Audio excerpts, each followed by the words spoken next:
নমস্কাৰ বন্ধুসকল, আজি পুনৰবাৰ আকৌ ইঞ্জিন খোলাই আছোঁ। মই সেইদিনাখন যোনটো ঠিক নহ'ল সেইকাৰণে আজি আকৌ ইঞ্জিন খোলাই আছোঁ।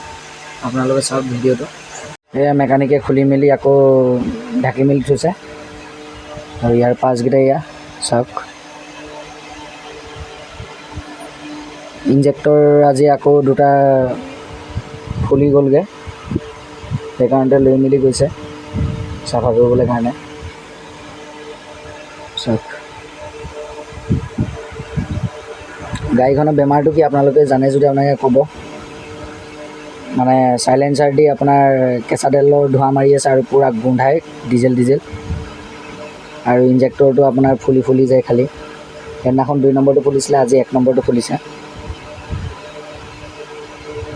আৰু তেলো বেছি খাই আছে, মেক্সিমাম 50 লিটাৰ বেছি খাই আছে জোখতকৈ।